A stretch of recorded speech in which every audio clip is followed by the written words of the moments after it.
नमस्कार। दरभंगा जिला बिहार में आप सबका स्वागत है। आज खतना के बारे में कुछ बात करने के लिए आए हैं। खतना जो हमारे साथी दोस्त पड़ोसी जो मुसलमान भाई लोग हैं उनमें तो खतना होता ही ना। अल्लाह तो सबको इसी तरीके से पैदा किया है। बाद में खतना होता है, कान में अजान की आवाज़ सुनाई जाती है और फिर वो आदमी मुसलमान बनता है। तो जो भी मुसलमान है अपने बच्चे का खतना तो करते ही, स्त्रियों का भी होता है। वो इसको बड़ा आश्चर्य की बात है, आप बहुत से लोग जानते भी नहीं होंगे। अब पुरुषों का तो होता ही होता है 100%। तो ये खतना क्या है, क्या क्यों होता है, इसको थोड़ा सा जान लेते हैं। उन्हीं लोगों के मुंह से सुन लेते हैं जो मौलाना हैं और कई तरह के स्टेटमेंट दिए हुए हैं, वो सही बात बताएंगे। सुनिए कि हमारे मुसलमान भाइयों में खतना क्यों होता है और ये जो औरतें हैं, बच्चियां हैं, उनमें भी खतना होता है। वो क्या होता है, वो किस तरीके से होता है, वो कितना पेनफुल होता है, सुनिए। खतना का करना ये फितरत से है, याद रखिए। अब इसके लिए क्या चीज़ें आप याद रखेंगे? खतना के लिए याद रखिए, कोशिश करें कि जितने जल्दी हो सके बच्चों की आप और हम खतना करवा दें। खामोखा खतना में ताख़ीर या देर ना करें, ठीक, जितने जल्दी हो सकता। जैसे कि एक रिवायत में आता है कि नबी अकरम सल्लल्लाहु अलैहि वसल्लम ने हसन और हुसैन रज़ी अल्लाह अन्हुमा की खतना 7वें दिन की थी। सीरत में आता है ख़ुद नबी अकरम सल्लल्लाहु अलैहि वसल्लम खतना 7वें दिन हुई थी। खैर ये तो अरबों का ट्रेडिशन था। तो आप जो भी बेहतर लगे, आपको जो भी सहूलत हो सकती है, जितने जल्दी हो सकता है उतने जल्दी खतना बच्चों की करवा दें। खामो खा ताख़ीर ना करें। और एक गलतफहमी लोगों को ये होती है कि नहीं, बच्चे छोटे हुए तो खतना करने से उनको बहुत नुकसान हो सकता है, ब्लड लॉस हो सकता है। ऐसा नहीं, हकीकतन याद रखिए। चूँकि हम लोग यहाँ करते नहीं हैं इसलिए हमको पता नहीं। खतना अगर आप एक दिन के पैदा हुए बच्चे की भी करें तो वो आराम से बर्दाश्त कर लेता है। और बहुत सी जगह ऐसा तरीक़ा है कि बच्चा पैदा होते ही खतना हो जाती है। उसको पैदा हुआ और उसको बाहर लाने से पहले डॉक्टर खतना भी करता है। दोनों चीज़ें उसकी एक साथ हो जाती। सिवाय इसके कि आपका बच्चा कमज़ोर हो, बीमार हो, उसको तकलीफ़, अलग बात है। अब कोई बोले नहीं फितरत पे अल्लाह ने पैदा ही ऐसा करना था बगैर उसके, ये आजमाइश है। अगर अल्लाह हर चीज़ को वैसा पैदा कर जैसा होना चाहिए, अगर मेरे को अल्लाह ऐसा बना देता हर चीज़ में नेकी करूँ, तो फिर आजमाइश कहाँ थी मेरी? आजमाइश कहाँ थी? हर किसी को अमीर बना देता तो आजमाइश कहाँ थी फिर हमारी? ये तो आजमाइश, यही तो आजमाइश, ठीक। तो ये फितरत है, याद रखें। तो हम कोशिश करें अपने बच्चों की खतना जल्द से जल्द करवाएं, खामोखा ताख़ीर ना करें।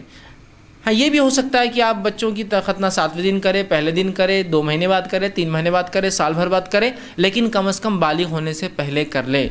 और बालिग होने के पहले ना कर सके तो कम से कम बालिग होने के बाद कर ले। और तब भी नहीं कर सके तो कम से कम शादी से पहले तो उसकी ज़रूर खतना कर ले, ठीक। ये बात मैं इसलिए कह रहा हूँ कि बहुत से लोग, नहीं बच्चा अभी छोटा है, उसको ये हो जाएगा, उसको वो हो जाएगा, और बस ज़िंदगी गुजरती जा रही है। 5-7 साल का हो गया, अब समझ आ गई, अब बोलते तो भाग जाता घर से हो। खतना बोले तो उसको आइडिया आ गया, पूरा शऊर आ गया, हया के तकाज़े उसको आ गया, अब उसको डर लगता है। हाँ, और ऐसी उम्र में जाकर फिर बच्चों की खतना करते हैं। और ख़तना भी भाई क्या खतना होती है हमारे पास। खतना का इवेंट प्रोग्राम क्रिएट होता है, खतना रखे जाएंगे जुमे के दिन। खाला फुप्पू, मामी, नानी, चाची, ये घर वो घर, उन्होंने हैदराबाद से आ रहे, इन्हों जो है बेंगलोर से आ रहे, उन्होंने दिल्ली से आ रहे, इन्हों यार क्यों? खतना है। माशाल्लाह, बच्चे की उम्र 7-8 साल, उसको पूरा शऊर आ गया।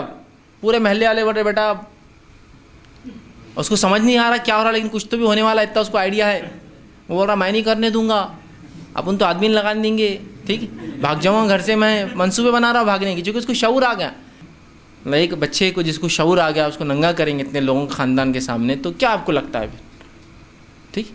तो ये सब खुराफात है, याद रखिए। खतना करवाना है, ये फितरत है, ठीक।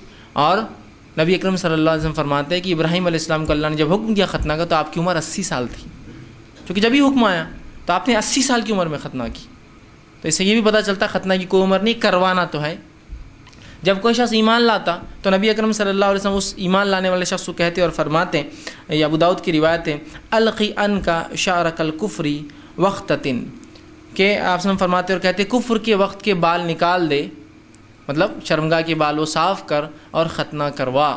तो एक इंसान ईमान लाता तो उसको भी आप शर्मगाह के बाल निकलवाने का हुक्म देते और नहाने का उसका हुक्म देते, फिर नमाज़ पढ़वाते और ख़तना का उसे हुक्म दिया करते अगर ना हुई हो तो। और ख़तना हो गई तो कोई मसला नहीं। तो पता चला ये कितनी अहम चीज़ है फितरत की कि रसूलुल्लाह ईमान लाने वाले को फ़ौरन कहते थे कि अपने बालों को निकाल शर्मगाह के और ख़तना करवा। तो ये कितनी अहम चीज़ है ख़तना, ठीक है। तो जितने जल्दी हो सके, जैसे हो सके, किसी को रसूमात, किसी कोई जुमागी नहीं होती। ख़तना के बाद लोग जो पहला जुमा था जुमागी भी करते हैं उसकी, और इतने बड़े बड़े बच्चों की ख़तना करते हैं कि फिर वो परेशानियाँ और वो बहुत सी मसाइल पैदा होते हैं। याद रखिए, ख़तना के बड़े तिब्बी फ़वाइद हैं, ठीक है, तिब्बी मतलब मेडिकल बेनिफिट्स भी हैं, और इसके बहुत सारे तहारत से रिलेटेड चूँकि मसला है, तो लिहाजा ख़तना एक अहम चीज़ है, ये फितरत की पहली चीज़। दाऊदी बोहरा मुस्लिम समुदाय की नाबालिग लड़कियों के खतना की प्रथा को चुनौती देने वाली याचिका पर सुप्रीम कोर्ट में सोमवार को सुनवाई होगी। सीजेआई दीपक मिश्रा की अध्यक्षता वाली 3 जजों की पीठ एक बार फिर मामले की सुनवाई करेगी। दरअसल पिछली सुनवाई में मुस्लिम समूह की ओर से पेश हुए वकील एएम सिंघवी ने कहा था कि बच्चियों के खतना को पॉक्सो एक्ट के तहत अपराध कहना गलत है और अपराध गलत नीयत से होता है। उन्होंने कहा था कि खतना धार्मिक रस्म है, ऐसे में पुरुषों के खतना की तरह महिलाओं के खतना का भी विरोध नहीं होना चाहिए। इससे पहले कोर्ट ने कहा था कि ये दलील साबित करने के लिए पर्याप्त नहीं है कि दाऊदी बोहरा मुस्लिम समुदाय की नाबालिग लड़कियों का खतना 10वीं सदी से होता आ रहा है, इसलिए ये आवश्यक धार्मिक प्रथा का हिस्सा है जिस पर अदालत द्वारा पड़ताल नहीं की जा सकती है। सुप्रीम कोर्ट ने यह बात एक मुस्लिम समूह की ओर से पेश हुए वकील एएम सिंघवी की दलीलों का जवाब देते हुए कही थी। सिंघवी ने अपनी दलील में कहा था कि यह एक पुरानी प्रथा है जो कि जरूरी धार्मिक प्रथा का हिस्सा है और इसलिए इसकी न्यायिक पड़ताल नहीं हो सकती है। कोर्ट ने इससे असहमति जताई और कहा था कि यह तथ्य पर्याप्त नहीं है कि यह प्रथा 10वीं सदी से प्रचलित है, इसलिए यह धार्मिक प्रथा का आवश्यक हिस्सा है। कोर्ट ने कहा था कि इस प्रथा को संवैधानिक नैतिकता की कसौटी से गुजरना होगा।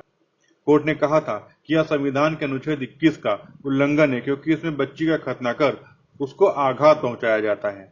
केंद्र सरकार की ओर से सुप्रीम कोर्ट को बताया गया था कि सरकार याचिकाकर्ता की दलील का समर्थन करती है कि यह भारतीय दंड संहिता और बाल यौन अपराध सुरक्षा कानून के तहत दंडनीय अपराध है। जो भी हो, एक धार्मिक परंपरा का भाग है खतना, और इस पर कोई राय देना उचित नहीं है, लेकिन ख़ास करके स्त्रियों में जो खतना होता है बड़ा ही दर्दनाक होता है और बहुत ही भयानक परिणाम भी उसके निकले हैं कई जगह पे। और वहीं मुस्लिमों के बीच से भी कुछ जो ह्यूमैनिटेरियन और रिफॉर्म्स वाले जो संस्थाएं हैं, जो लिबरल्स हैं, उन्होंने आवाज़ उठानी शुरू की है।